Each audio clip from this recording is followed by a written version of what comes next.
Hi hello welcome to office view. இன்றைக்கி நம்ம எங்கே வந்திருக்கோம்னு பார்த்தீங்களா ஃப்ரெண்ட்ஸ்? எஸ், நம்ம இன்றைக்கி மீனம்பாக்கமில் இருக்க சென்னை ஏர்போர்ட் தான் வந்திருக்கோம்.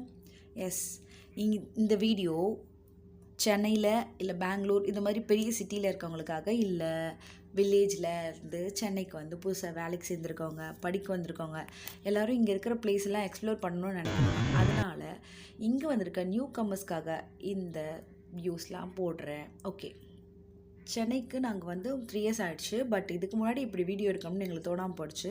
நாங்கள் நிறைய இடம் சுற்றி பார்த்துருக்கோம், நிறைய மால்ஸு எல்லாமே இங்கே இருக்குது. ஆனால் எங்கே போகணும் எப்படி போகணுன்றதுலாம் தெரியாமல் ரொம்ப நாங்கள் ஷையாக இருந்திருந்தோம். இப்போ அந்த மாதிரி ஷைலாம் இருக்கக்கூடாதுன்றதுக்காக தான் இதை மாதிரி வீடியோ போட்டால் இன்னும் புதுசாக வரவங்களாம் அந்த பயத்தை விட்டுட்டு நல்லா சுற்றி பார்ப்பாங்க இல்லையா, எல்லா இடத்துலையும் எக்ஸ்ப்ளோர் பண்ணுவாங்க இல்லையா, என்ஜாய் பண்ணுவாங்க இல்லையா, அதுக்காக தான் இந்த வீடியோ போடுறேன். சரி, இப்போ நீங்கள் சென்னைக்கு வரதா இருந்தால் இந்த இடங்கள்லாம் மிஸ் பண்ணாமல் பாருங்கள். இப்போதைக்கு இந்த வீடியோவை பார்த்து என்ஜாய் பண்ணுங்கள்.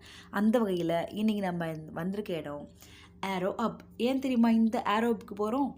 ஏர்போர்ட்குள்ளே போனால் ஏரோப்ளேன் பார்க்க முடியல, ஓரளவுக்கு தான் அங்கே. அப்புறம் போர்டிங் பாஸ்லாம் கேட்குறாங்க, அதனால் நாங்கள் உள்ளெல்லாம் போகலை, வெளியே இருந்தே மட்டும் தான் பார்த்தோம். அடுத்த வாட்டி வேணும்னா நாங்கள் ஏர்போர்ட்குள்ளே போய் வீடியோ எடுத்து உங்களுக்கு என்னன்னு சொல்கிறோம். ஆனால் அங்கே வீடியோலாம் அலௌடானோ எனக்கு தெரியல. ஓகே, இங்கே நாங்கள் ஏரோப்ளேன் பார்க்குறதுக்காக ஏரோப்லேருந்து 4வது மாடி ஈஸ்ட் கேட்டுன்னு சொல்லுவாங்க, அங்கே போனீங்கன்னா 4வது மாடியில் ஏறி நின்று கார் பார்க்கிங் இருக்குது. அந்த கார் பார்க்கிங்லேருந்து தான் நாங்கள் இப்போ இந்த விஷுவலை பார்த்துட்ருக்கோம். இங்கே நிறைய நாங்கள் வர்றதுக்கு முன்னாடி நிறைய ஏரோப்ளைன் வந்து பறந்துருச்சு, நாங்கள் பார்த்தோம். ஆனால் இங்கேருந்து பறந்து போகிறத எங்களால் பார்க்க முடியல. உங்களுக்கு வீடியோ எடுக்கணுன்றதுக்காக தான் வெயிட் பண்ணிகிட்ருக்கேன். ஒரு ஏரோப்ளைன் கூட பறக்க மாட்டேதுங்க, என்ன செய்கிறது? சரி, இந்த ஏர்போர்ட்டை பற்றி நம்ம தெரிஞ்சுக்கலாமா? இந்த ஏர்போர்ட்டில் 5 அடுக்கு விமான நிலையம்னு சொல்கிறாங்க. அதுங்க 5 லேயர்ஸ் இருக்குதுன்னு சொல்கிறாங்க. இந்த இடத்துல 2 இருக்குது. ஒன்று காமராஜ் டெர்மினல், ஒன்று அண்ணா பன்னாட்டு விமான முனையம்னு இருக்குங்க. சாரி, கொஞ்சம் ரோல் ஆகுது. இது வந்து ஸ்கொயர் ஃபீட்டில் பார்த்தீங்கன்னா 1400 ஏக்கராங்க. இங்கே Air India, Jet Airways, spices jet, blue dot ஏவியேஷன்னு நிறைய ஃப்ளைட்லாம் இங்கே இருக்குது. இதுக்கு வர்றதுக்கு மெட்ரோ, ட்ரெயின், சிட்டி பஸ் ஃபெசிலிட்டிஸுமே இருக்குது, கேபும் இருக்குது. நீங்கள் ஈஸியாக வரவும் போகிறதுக்கும் முடியும். உங்களுக்கு எது வசதியாக இருக்குதுன்னு பார்த்து அதுக்கு ஏற்ற மாதிரி வந்துடுங்க. அதர்வைஸ் கேப் புக் பண்ணுறதுக்கு இங்கே ரெட் பஸ் மாதிரியான கேபு டிரான்ஸ்போர்ட் ஃபெசிலிட்டிஸுமே இங்கே மாலில் இருக்குது.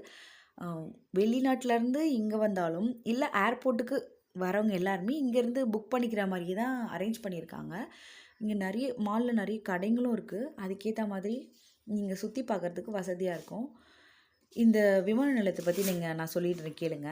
இது வந்து 2005 10 மில்லியன் பீப்புள் இந்த விமானங்களில் பயணிச்சிருக்காங்களான்னா பார்த்துக்கோங்களேன். ஃபஸ்ட்டு ஏரோப்ளைனோட பேர் என்னென்னு தெரிஞ்சுக்கணும்ல உங்களுக்கு. அதோட பேர் புஷ்மோதாங்க. அது 1932 1932 ட்ராவல் ஆகிருக்கான். தென் 1984 ஒரு குண்டு வெடிப்பு நடந்திருக்கான். அதனால் இங்கேருந்து ஏர்போர்ட்டை திரிசூலமில் 1985 கட்டியிருக்காங்க. அதுக்கப்புறமா ஒரு 1989 தான் புது விமான நிலையம் இங்கே மறுபடியும் ஸ்டார்ட் பண்ணாங்களாம். 2003 தாங்க புதிய பன்னாட்டு புறப்பாடு முனையமாக இதை ஆரம்பித்தாங்களாம். இது தமிழ்நாடு மட்டும் இல்லாமல் தென்னிந்தியாவோட முக்கியமான விமான மையமாக திகழுதுன்னு சொல்கிறாங்க. பிளேன் பறக்க போகுதுன்னு நினைக்கிறேன். நானும் அவ்வளோ நேரமாக பார்த்துட்ருக்கேன், பறக்கிறேன்னு பறக்கவே மாட்டேங்குது. ஏதோ வடிவேல் கம்பெனியில் வர மாதிரி எவ்வளோ நேரம் தாண்டா பூச்சி காட்டிகிட்டே இருப்பேன். ஒன்றும் தைரியமான ஆம்பளையாக இருந்தால் பாம்பு எடுத்து வெளியே விடுறா பார்ப்போம் அப்படின்ற மாதிரி தாங்க இருக்குது. இந்த ரன்வேவா அந்த ரன்வேவா அப்படின்னு கன்ஃபியூஷன்லேயே இருக்குது. இது எந்த ஊருக்கு போகுதுன்னே தெரியலங்க. பாருங்களேன், டேர்ன் ஆகிடுச்சு, இப்போ டேர்ன் ஆகிட்டே இருக்குது. சரி, அடுத்த ரன்வேல போகும்னு நினைக்கிறேன். பாருங்கள், வெயிட் பண்ணி பார்ப்போம். சரி, நம்ம வீடியோவில் அந்த மற்ற டீட்டெயில்ஸ்லாம் போய் பார்த்துட்டு வந்துடும். சரி, ஓகே ஃப்ரெண்ட்ஸ். காமராஜ் டெர்மினலில் வந்து கோவை, மதுரை அல்லனா மும்பை, டெல்லி மாதிரியான ஊர்களுக்கு போகிறதுக்காகவும் வெளிநாடு செய்யும் பயணிகளுக்காக அண்ணா பன்னாட்டு விமான முனையமும் இயங்குதுன்னு சொல்கிறாங்கங்க. இங்கே உங்களுக்கு நீங்கள் எந்த ஊர் போகணுன்றதை பார்த்துட்டு அதுக்கேற்ற மாதிரி பிளான் பண்ணிவிட்டு வாங்க. சரிங்க, ஓகே. இது வரையும் பார்த்த வரையும் போதும். இந்த ஏரோப்ளைனும் பறக்கிற மாதிரி தெரியல. இருங்க, ஒரு ஏரோப்ளைன் இப்போ தான் மூவ் ஆகுது, பார்க்குறதுக்கு நல்லா தான் இருக்குது. நீங்கள் இந்த வீடியோவில் பார்க்குறத விட நேரில் வந்து பார்த்திங்கன்னா இன்னும் கொஞ்சம் கிளியராக தெரியும். ப்ளஸ் உங்களுக்கு ஒரு சந்தோஷம் இருக்குது. அதோ பறந்துருச்சுங்க ஏரோப்ளைன், சூப்பருங்க. போதும், உங்களுக்காக ஒரு ஏரோப்ளைன் காமிச்சிட்டேன், அதுவே எனக்கு சந்தோஷம். ஓகேங்க, ரொம்ப நேரம் சுற்றி பார்த்ததுக்கும் ஏரோப்ளேன் வந்து பார்க்க வெயிட் பண்ணதுக்கும் பசி எடுத்துக்கிச்சு. ஓகே, இதுக்கப்புறம் நாங்கள் போய் சாப்பிட போகிறோம். அபிக்கும் ஷைலுக்கும் ஹாப்பி ஆயிடுச்சுங்க. ரொம்ப சந்தோஷமாக இருக்குது. உங்களுக்கு இதை ஷேர் பண்ணுறதுலேயே எனக்கு ரொம்ப சந்தோஷம்.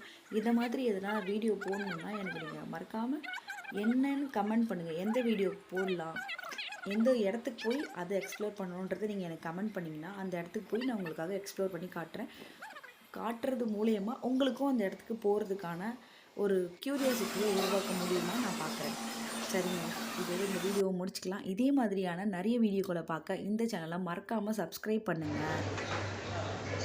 இன்னொன்று சொல்ல மறந்துட்டேங்க, நம்ம வாழ்க்கையில் என்ன சோகம் இருந்தாலும் அதை யோசித்து தனியாக ஃபீல் பண்ணுறோம். ஆனால் சந்தோஷத்தை மட்டும் பெருசாக கொண்டாட மாட்டோம்.